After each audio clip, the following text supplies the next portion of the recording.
जय श्री राम। नमो नारायण। हर हर महादेव। पुरुषोत्तम मास महात्म अध्याय छठा। नारद जी बोले कि भगवान गोलोक में जाकर क्या करते हैं। हे पाप रहित मुझ श्रोता के ऊपर कृपा करके कहिए। श्री नारायण बोले, हे नारद, पाप रहित अधिक मास को लेकर भगवान विष्णु के गोलोक जाने पर जो घटना हुई वह हम कहते हैं, सुनो। उस गोलोक के अंदर मणियों के खंभों से सुशोभित सुंदर पुरुषोत्तम के धाम को दूर से भगवान विष्णु देखते हैं। उस धाम के तेज से बंद हुए नेत्र वाले विष्णु धीरे धीरे नेत्र खोलकर और अधिमास को अपने पीछे कर धीरे धीरे धाम की ओर जाते हैं। अधिमास के साथ भगवान के मंदिर के पास जाकर विष्णु अत्यंत प्रसन्न हुए और उठकर खड़े हुए द्वारपालों से अभिनंदन भगवान विष्णु पुरुषोत्तम भगवान की शोभा से आनंदित होकर धीरे धीरे मंदिर में गए और भीतर जाकर शीघ्र ही पुरुषोत्तम कृष्ण को नमस्कार करते हैं।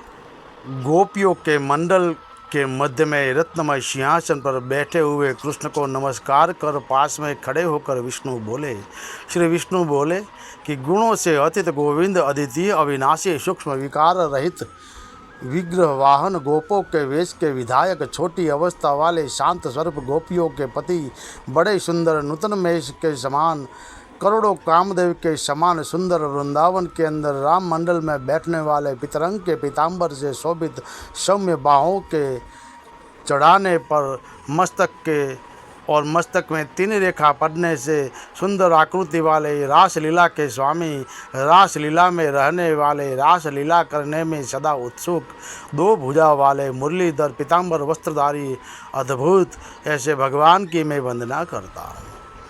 इस प्रकार स्तुति करके भगवान श्री कृष्ण को नमस्कार कर पार्षदों द्वारा साकृत विष्णु रत्न सिंहासन पर कृष्ण की आज्ञा से बैठे। श्री नारायण बोले, यह विष्णु का किया हुआ स्तोत्र प्रातःकाल उठकर जो पढ़ता है उसके समस्त पाप नाश होते हैं और अनिष्ट स्वप्न भी नहीं आते और पुत्र पौत्रादिक को बढ़ाने वाली भक्ति श्री गोविंद में होती है। आकृति का नाश होकर सत्कीर्ति की वृद्धि होती है। भगवान विष्णु बैठ गए और कृष्ण के आगे कांपते हुए अधिमास को कृष्ण के चरण कमलों में नमन करते हैं। ऐसे ही भगवान श्री कृष्ण के पांव पर गिर गए। तब श्री कृष्ण ने विष्णु से पूछा कि यह कौन है, कहाँ से आया है, क्यों रोता है। इस गोलोक में तो कोई दुखभासी है ही नहीं। इस गोलोक में रहने वाले तो सर्वदा आनंद में मग्न रहते हैं। ये लोग स्वप्न में भी दुष्ट वार्ता या दुखद भरा समाचार सुनते ही नहीं। अतः हे विष्णु, यह क्यों कांपता है और आंखों से आंसू बहाता दुखित हमारे सन्मुख किस लिए खड़ा है।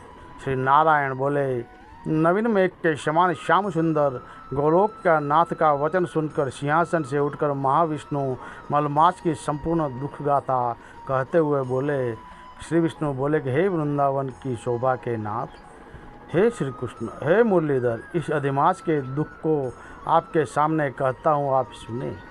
इसके दुखित होने के कारण ही स्वामी रहित अधिमास को लेकर मैं आपके पास आया हूँ। इसके उग्र दुस्वप्न अग्नि को आप शांत करें। यह अधिमास सूर्य की संक्रांति से रहित है, मलिन है, शुभ कर्म से सर्वदा वर्जित है। स्वामी रहित मास में स्नान आदि नहीं करना चाहिए। ऐसा कहकर वनस्पति आदि को ने इसका निरादर किया है। द्वादश मास कला क्षण अयन संवत्सर आदि सविशरों ने अपने अपने स्वामी के गर्व से इसका अत्यंत निरादर किया। द्वादश मास कला क्षण अयन संवत्सर सभी इसका उपहास करते हैं। इसी दुखाग्नि में जला हुआ यह मरने के लिए तैयार हुआ। तब अन्य दयालु व्यक्तियों द्वारा प्रेरित होकर हे ऋषिकेश, शरण चाहने की इच्छा से हमारे पास आया है। और कांपते कांपते घड़ी घड़ी रोते रोते अपना शुभ दुख खा जल उसने कहा, इसका यह बड़ा भारी दुख आपके बिना टल नहीं सकता। अतः है ये निराश्रय का हाथ पकड़कर आपकी शरण में लाया हूँ। दूसरों का दुख आप सहन नहीं कर सकते हैं, ऐसा वेद जानने वाले लोग कहते हैं। अतः एवं इस दुखित को कृपा करके सुख प्रदान कीजिए। हे जगतपति, आपके चरण कमलों में प्राप्त प्राणी शोक का भागी नहीं होता, ऐसा वेद जानने वाले का कहना कैसे मिथ्या हो सकता है। मेरे ऊपर कृपा करके भी इसका दुख दूर करना आपका कर्तव्य है, क्योंकि सब काम छोड़कर इसको लेकर मैं आया हूँ। मेरा आना सफल कीजिए। बारंबार स्वामी के सामने कभी भी कोई विषय न कहना चाहिए, ऐसी नीति के जानने वाले बड़े बड़े पंडित सर्वदा कहते हैं। इस प्रकार अधिमास का सब दुख भगवान कृष्ण से कहकर हरि कृष्ण के मुख कमल की ओर देखते हुए कृष्ण के पास ही हाथ जोड़कर खड़े हो गए। ऋषि लोग बोले, हे सुत जी, आप दाताओं में श्रेष्ठ है, आपकी दीर्घायु हो, जिससे हम लोग आपके मुख से भगवान की लीला के कथा रूप अमृत का पान करते रहे। हे सुत जी, गोलोकवासी भगवान कृष्ण ने विष्णु के प्रति फिर क्या कहा और क्या किया इत्यादि लोक परोकारक के लिए विष्णु कृष्ण का संवाद सब आप हम लोगों से कहिए। परम भगवत भक्त नारद ने नारायण से क्या पूछा। हे सुत जी, इसको आप इस समय हम लोगों से कहिए। नारद के प्रति कहा हुआ भगवान का वचन तपस्वियों के लिए परम औषध है। इति श्री बृहद नारदीय पुराणे पुरुषोत्तम मास महात्म्ये षष्ठो अध्याय समाप्त। जय श्री राम। नमो नारायण। हर हर महादेव।